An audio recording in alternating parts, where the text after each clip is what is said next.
Every now and again, there is a humanity question, whether something is just the right thing to do. And pitting and our approach during pitting was kind of driven by that last question, whether we were doing the right thing, and that need drove us to question the science and the pragmatism about how we were going to do it.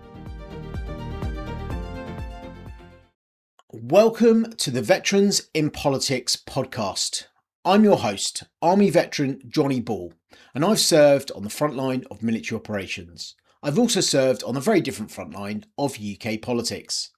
Veterans in Politics is a set of interviews where I sit down with members of the armed forces community who have stood up to serve again in public life. If this is your first time listening to the show, a very warm welcome, and don't forget to catch up on previous episodes. This week's guest is Minister for Veterans and People, Bailey MBE MP. Calvin is a former Royal Air Force pilot who had a long and distinguished career in service. We cover why he joined the Royal Air Force. We also look at key defining moments in his career, including Operation Pitting, which was the withdrawal from Afghanistan, and also what he sets out to achieve as Minister for Veterans and People. A huge shout out to the Ministry of Defence who helped facilitate today's interview, and also this interview comes at a time where we particularly remember the service and sacrifice to the amazing men and women of our armed forces who served on Operation Pitting just as Calvin did. And we also take a moment to remember the civilians caught up in conflict too. But without further ado, it's time for you to come and meet Calvin. Minister, welcome to the Veterans in Politics podcast. Now, this is something I'm really excited because I know we've been talking for a while now about you coming on the show. And I think we both need to make sure we don't properly go South East London in this episode. Yeah. Am I right, Minister? Yes, you are right, mate. It's good to see you, pal. You too. And it's wonderful, actually, because you, of course, do represent a London constituency. And we're going to get into all of that in this podcast. But this is the Veterans in Politics podcast. And it is always a good starting place for us to delve in to the roots of our guests, which, of course, for you is in the Royal Air Force. So before we get into all of it, if we can just perhaps take a step back in time. I mean, why did you join the Royal Air Force? What was your journey into the RAF?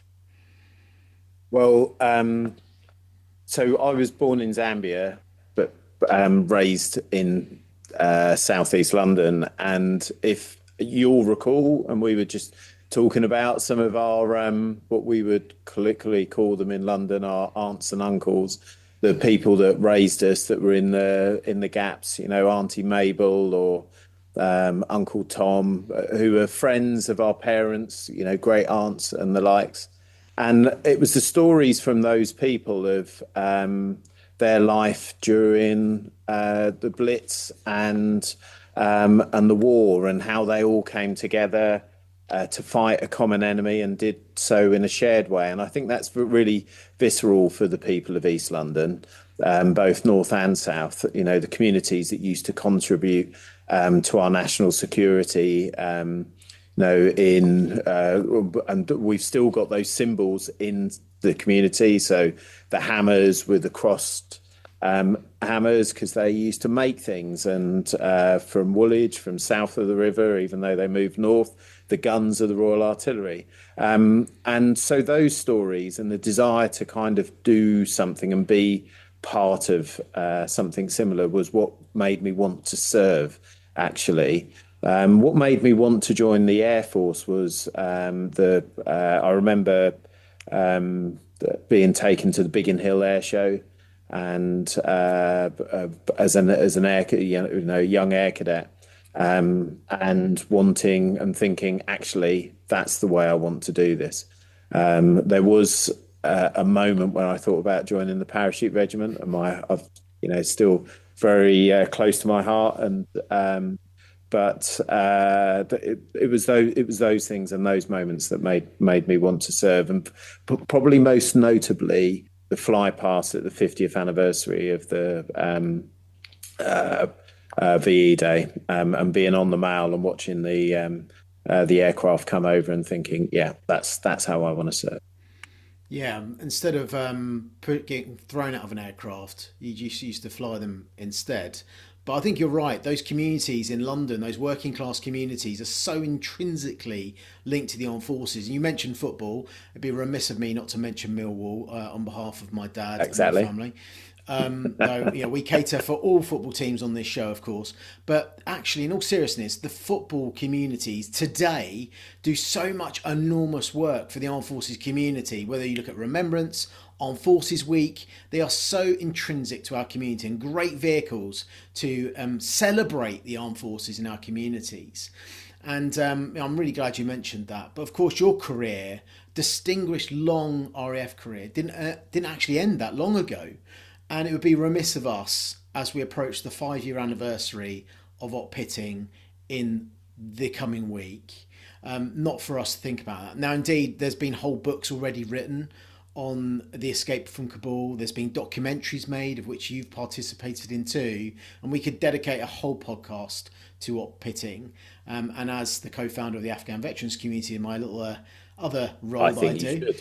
I think it's right that we speak about it. But I think one dimension I'd like us to focus on, Calvin, is humanity, because I think we saw some really good humanity examples, both on the home base from the veterans community and the way in which we responded to trying to help people, and through your eyes as a witness to humanity. What did you witness, perhaps particularly in our people, but in people during that whole experience, and how has that shaped you to the politician you are today? Yeah, so there's a lot to unpack there, actually, Johnny. And I'll start, like, really importantly, with recognition of service and our communities in London. So Leyton Orient are a club that are incredibly close to my heart, but also that are central to my constituency. Look after and have an incredibly strong veterans hub. So in many places in our country, we don't have direct service links. It's not obvious where the service communities come from, and yet the foundations of that community are built from people that have given so willingly to our country. And Leyton Orient reminds the public of that with their through the Orient Pals.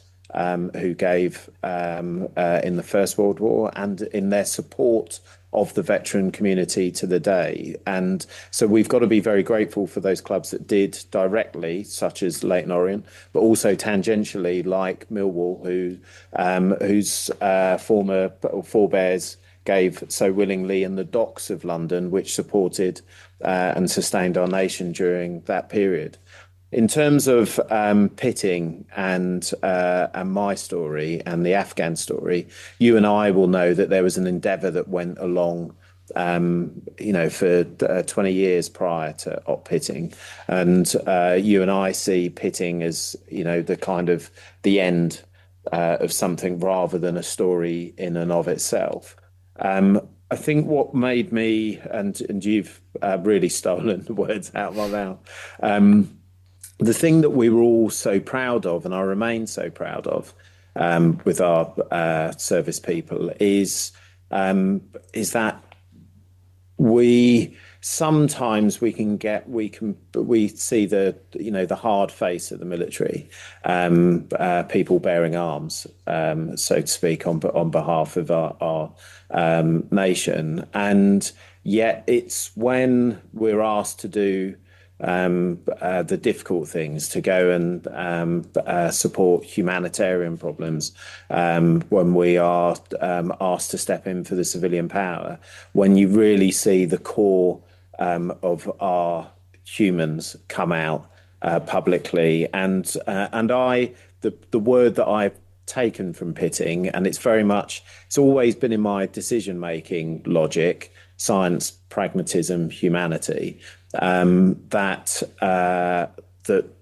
is the word that I take away from there, because sometimes you're asked to do things and the science says that you can, or may say that you can't.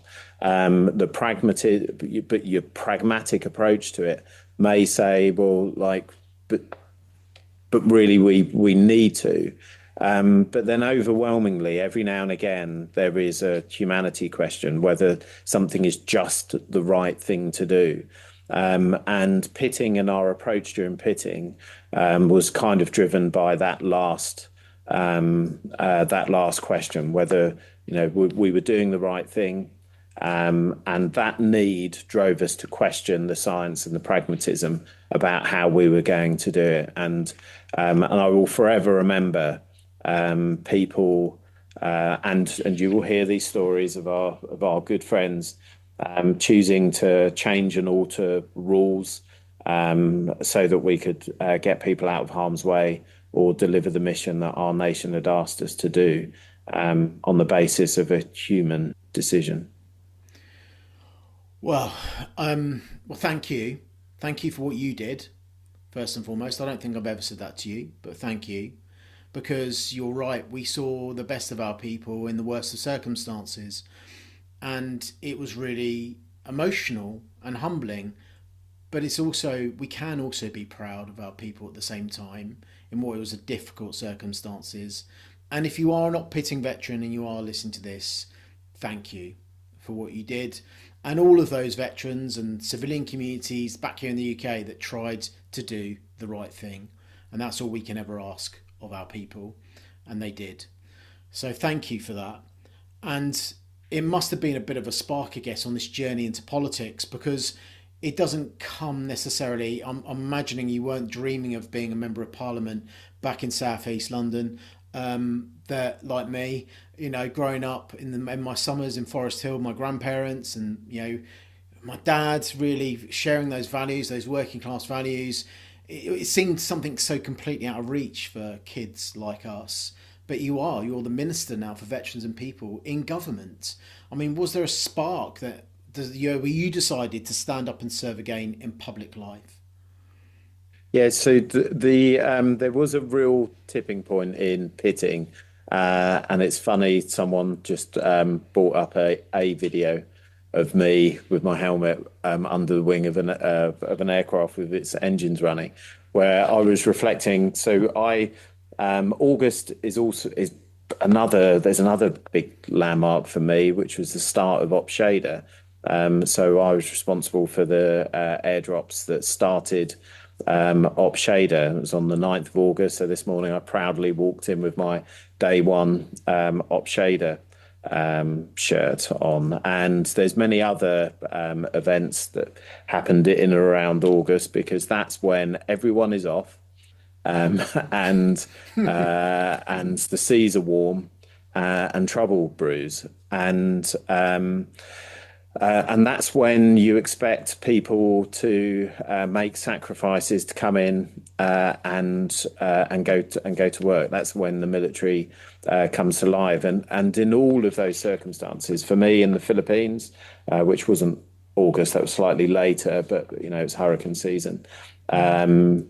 With pitting, with Shader, that's when we kind of lent into our people to say, like, you're going to have to leave your family and step forward. And in the stories I tell pretty much of both circumstances is a combination of Radio 4 narrating what was happening in the world, and me going home to my family every evening, or sat on the sofa with my wife while she was hearing these things. And with Shader, I remember her vividly saying, "Why haven't you done something? Why haven't you done something? Why haven't you done something?" Every day.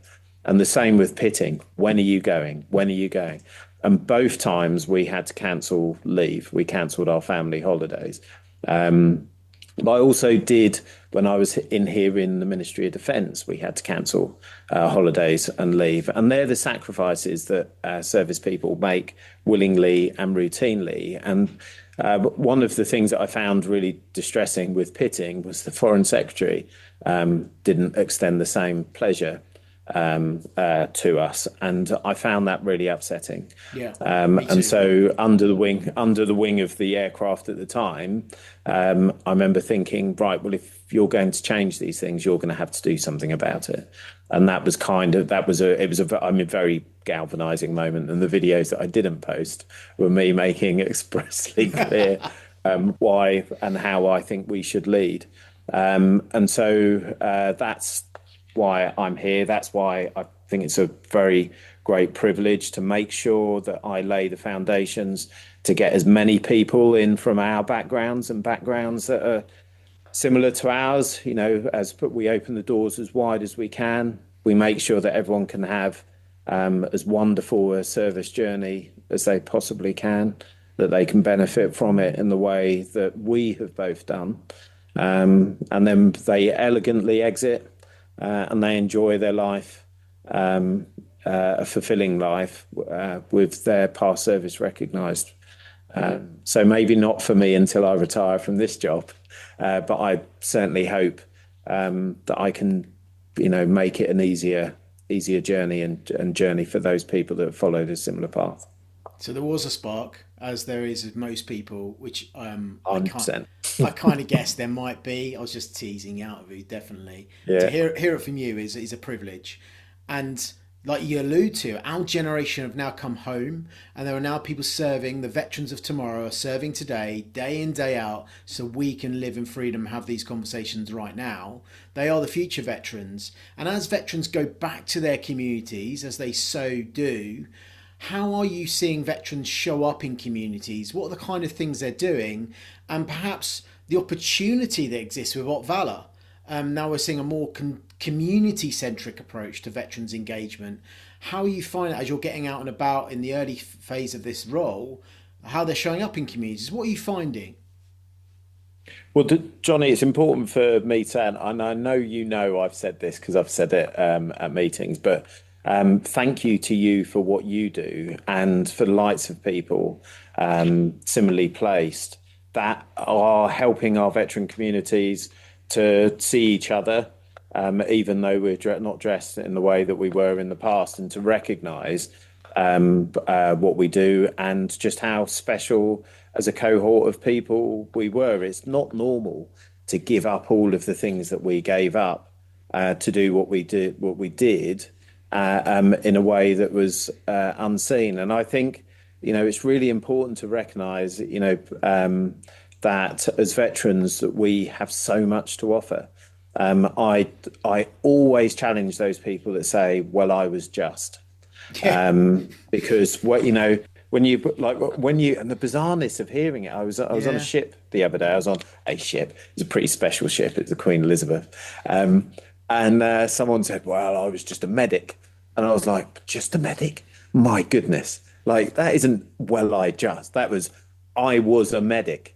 And I did these amazing things, and what an incredible stories they had to tell. But it's important that they then see and recognise the things that were intrinsically military skills and quality, to be able to communicate, be able to manage people, to deal with uncertainty. And for so it's important that we have people like you out there making us say this to ourselves, so that we recognize that we aren't the sad and sorry. We're not Rocky. We're not, mad, bad, and sad.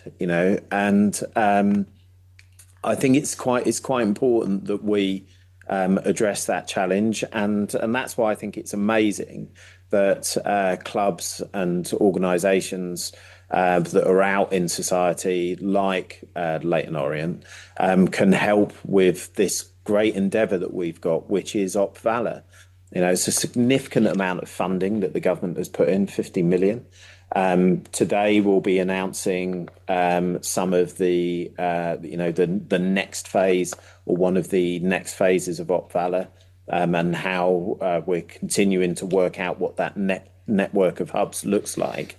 And what we hope that Valor will do is help the veterans community see the services and third sector organisations that are out there, because there are thousands of them, and bring them into known locations that we can go to, that we can get and derive that help from, because veterans are people that like to help themselves, right? And we don't like, the idea that we're going to have to go into a job centre, or not that there's anything wrong with them, but it's just not in our psyche. And so Op Valor gives us the opportunity to go to these single points of contact, and for us to meet other like-minded people and organisations that are ready to support and accept us, and also deal with our idiosyncrasies, and help us recognise, the amazing body of people that we are. So I'm incredibly, incredibly excited for it. I really am, and I hope you are. I'm sure, in your locale, which is a hotbed of veterans, very powerful histories like the fabulous 10th that were up there. I think it's, I just think it's a wonderful opportunity for us to help ourselves recognise the good body of people we are. Absolutely. So you allude to Tempara, this part of the world in Leicestershire, historically from Second World War, and of course we've got Stamford Hall down the road, QE2 over in the West Midlands where the Invictus Games is going to be held. Obviously I don't like to talk about the Invictus Games much, do I, Minister? And we have a whole rich history across this country. I think Alt Valour, I guess for you, the challenge is getting around all these places and not spending all of your time in these Alt Valour centres, because they sound phenomenal. What have you found these places when you go? What's the reception like? I mean, I think the reception, they do feel like a home. They feel like places that are welcoming, that are our understanding of service people. And the great thing about them, and the really powerful thing that we have, is that, as veterans, again, I know how good you are at doing this, but we're a network. Being able to network with each other and means that we can get to parts of the country that other organisations couldn't. And one of the stories, and I may be repeating myself, that I really loved was how a veteran in Northern Ireland had phoned one of the Valour centres in Kent and said, "Hey, I need some help." And the folks in the Valour Centre, unlike probably almost any other organisation, didn't say, "I'm sorry, you're not from our region." They said, "Don't worry, pal, take your details." And they got in touch and made all those connections, and helped that person get back on the road. And I think, that's a wonderful story, but knowing that we're going to have those Valour places in situ across the country means that we perhaps won't have to suffer the tyranny of distance. You'll be able to get somewhere within reach. So I think Valour is just incredibly exciting. I'm very excited, and where it can go potentially if you layer over veteran entrepreneurs over that in terms of business networks, and there is the thing. Yeah, I mean, one of the wonderful things that, one of the things that we're self-starters, like all of us. If you could actually talk to a veteran, if you speak to veterans and say, like, then they don't rely on other people, they don't need to, even though we were brought up in systems and in an organisation that perhaps put loads of stuff around us. We're all self-starters, and yet it's a surprisingly low number of veterans that run their own businesses. And so that is something that I would like us to recognise, and in recognising it, then we can address it. There was a really lovely report from the Scottish Veterans Champion that she sent to me. It's got some amazing science and analysis in there, and she points this out. And so the challenge now is, like, how do we go and address that? How do we enable veterans to be able to stand up their own businesses and feel as though they can do things on their own? Because we know they can. It's just perhaps they're not in the environment, or they don't have the infrastructure to do that. So some of these things are things that we need to go after. So yeah, I'm very grateful for you bringing that up and recognising it and seeing how you're going to fix that problem. Well, as a small business owner myself and someone involved in the veterans community, I will be leaning into that and be very happy to help with that. That is for sure. It excites me, definitely. And before we go, because I know you are a very busy minister, but you were a minister for a short time, and then we had a slight political speed bump in that the Prime Minister of our country changed. And of course, Wes Streeting, a neighbouring MP, very well. But run us through a little bit. What was it like, because you've been appointed minister, and then the new prime minister comes in. You're waiting by your phone for that call, whether or not you still got your job, and a job that you're so clearly passionate and so clearly well qualified for. Talk through the emotions of what it's like sat by a phone for any minister at that time. So, this is the place that I feel as though I can make the changes and have the impact that I want that I want to have. I'm not the type of person, and I don't think many service people are, but service people or veterans are the type of people to go out and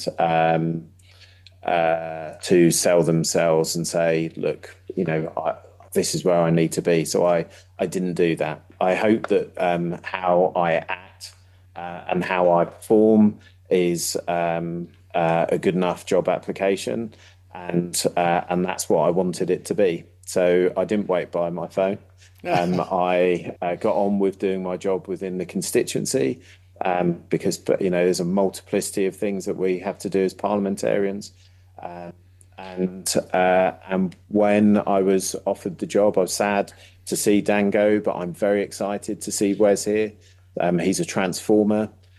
He's an incredible politician. I think he will advocate for our veterans and our service people very powerfully and very skillfully, and that is very necessary when we are challenged. And he is up for the challenge, and I'm keen to challenge him to do more for us. So I'm excited, and I'm very pleased and very proud to be back in this place. Well, thank you, Minister. I wanted to get you on today so people knew the man that I've got to know, and a lot of my friends, particularly from the Invictus cohort, said, "Oh, do you know Calvin? Do you know Calvin? I served with Calvin." Everyone, non-politicos are excited about your appointment. So part of my role today was to introduce you to the community through my podcast. I'm really, really grateful for your time today. So thank you, Minister.